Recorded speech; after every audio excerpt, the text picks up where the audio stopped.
นี่งบ 1,000 บาทมาซื้อของใส่เดี๋ยวเบิ่งนำกันว่า 1,000 บาทนี่สิได้หยังแหน่สิได้หลายส่ำใดเนาะอักสิซื้อหยังคือยาเนาะอยู่ไทยยอมรับแล้วของนี่หลายขนาดของใส่ของหยังนี่เต็มอยู่เลยพี่น้องโอ้จะให้อยู่บ้านมีแบบสิเด้เนาะแม่นบ่ไม่ก็ได้เมื่อไงแล้วอันนี้ฮะ ได้ปะเมืองนี้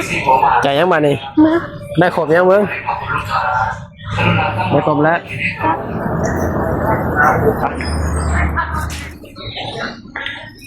จะปีนะไปเดินในรอบจะปีนะ 4 ปี 4 ปีนานเลยบริมาเดินน้ำเลยบิ๊กซีแล้ว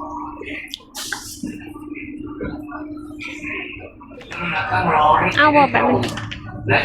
อะไรนี่ บิ๊กซีหัวหมากสวัสดีครับ แล้วก็บาทวะ ปลอดภัยของคุณลูกค้า ถุงหนึ่งจัดของเป็นระบบระเบียบงามพี่น้องบิ๊กซีหัวหมากรามคำแหงโอ้นี่เป็นหลอกไอ้น้ำยาปลาขนมโอ้เต็ม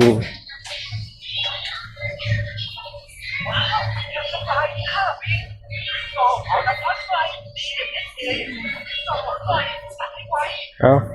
เลือกลายคนเลือกบ่ถึงอันนี้เขาจะให้ดมบ่ เฮ็ด โอเค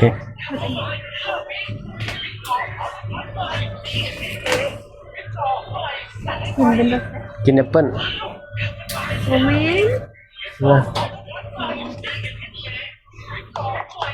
เราเบิ่ง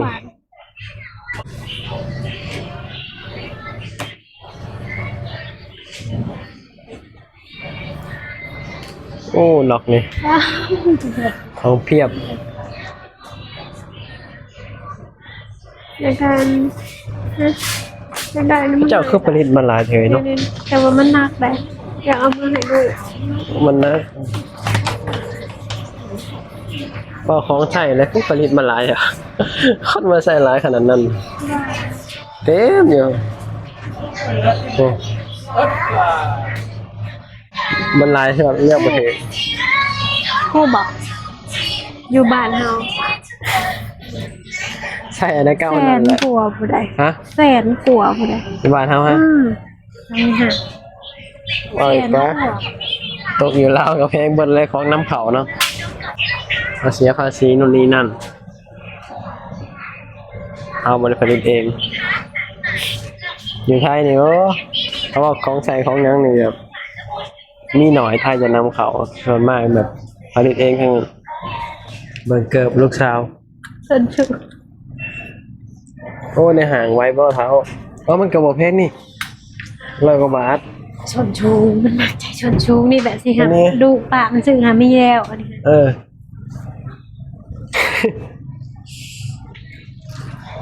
นี่ก็มันที่ใส่ได้นี่ จะได้บ่ตัวนั้น นี่ใช่ไหม พอมีลูกเห็นยังก็อยากให้ลูก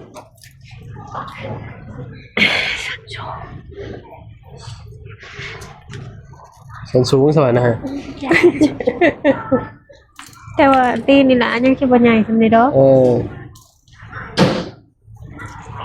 ลูกค้าเรื่องนั้นต้องรอรถเข็นเอ็กโต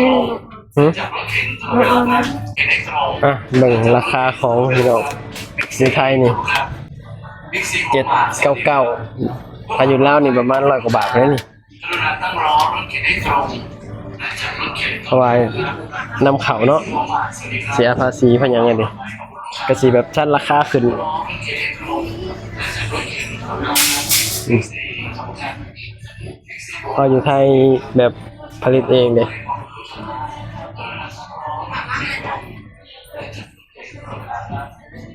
หลายพี่น้อง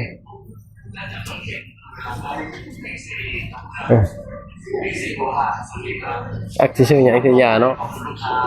อยู่ไทยยอมรับแล้วของนี่หลายขนาดของใส่ของหยังนี่เต็มอยู่เลยพี่น้องโอ้จะให้อยู่บ้านมีแบบสิเด้เนาะนั่งทาเมียก่อนพี่น้องเลือกแล้วเลยอีกเชียวอันใด เมื่อยน้ำนะมันหลายคนเรื่องบ่ถึกคำมีเสือก็สินอนถาซะดอก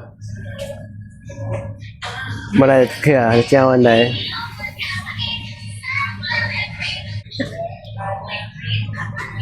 ครับยืนรับนะเลยเลือกของบ่ได้จักเถื่อของมันหลายโพดเลือกบ่ถึกอยู่บ้านเฮามันบ่มีให้เลือกว่าอยู่ผีมันหลายโพดเลือกแล้วเลือกอีกผู้มานำนี่สิยืนรับเลยนี่มันเลือกของผมไปแล้วผมโอ้ไปแล้วผม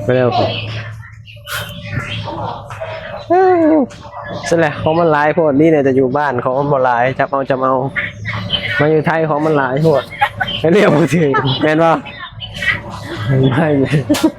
ก็ได้เมื่อไงแล้วอันนี้ฮะเอายังบาทเลยยังบ่ครบบ่คุณนายเอาเลือกสายเลือก ถ้าร้องที่ตรงและจากรถเมล์เวลาครับบิ๊กซีครับบิ๊กซีโกมาสวัสดีครับเพื่อความปลอดภัยของคุณลูกค้า อันนี้กับอันนี้ เลือกตั้งนาน เหลือคือยังไหม บิ๊กซีครับ ใช่ปะเงี้ย บิ๊กซีโกมา จ่ายยังบาทนี่ มา ได้ครบยังเบิ้ง ของคุณลูกค้า ได้ครบแล้วโอเค จะบุกครบแล้ว ไป จะบุกครบนะ เพื่อความปลอดภัยของคุณลูกค้าเวลาต้องร้อง แล้วแท้บนจ่ายเงินบัตร จากรถเข็นตลอดเวลา จ่ายอยู่ลางก็ได้มั้ง ซีครับและจากรถเข็นตลอดเวลาครับ ไปลองจ่ายเงินบัตรโอ้เดี๋ยวสิแล้วเกือบรับพี่น้องทราบว่ามนุษย์เมียเลือกแต่เลือกว่าคอมเมนต์มีเสือสินอนถาซะดอกมันมีเสือไปเดี๋ยวเราไปจ่ายเงินบ่ฮู้ว่าสิเบิดเท่าใดซื้อของใส่พี่น้องเอ้ยสิ้นเดือนมาแล้วก็ได้เอาข้างล่างบ่บัดนี้ไปเบิ่งข้างล่างว่าอยากได้หยังเพิ่ม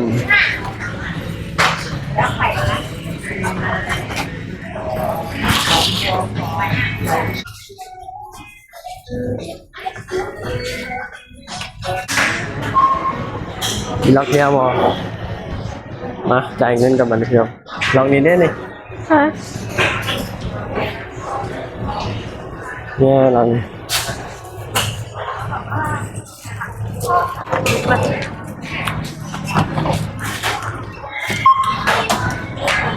อะไรหนึ่งเงิน ยับยับ ไปเจอว่าอะไร178ได้179 บาท200 กว่าบาทแล้ว300แล้ว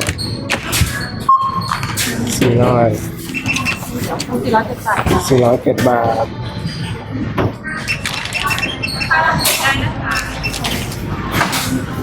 ผมว่าพันครับ ระยะห่างมัน ปะบาทนี่กลับเลยพี่น้องซื้อของอะไรเลยครับเนาะ บอกว่า คลิปนี้ก็ไปคลิปแล้วพอกันคลิปไหนเนาะไปแล้วบ๊ายบายสบายดีสวัสดีครับผม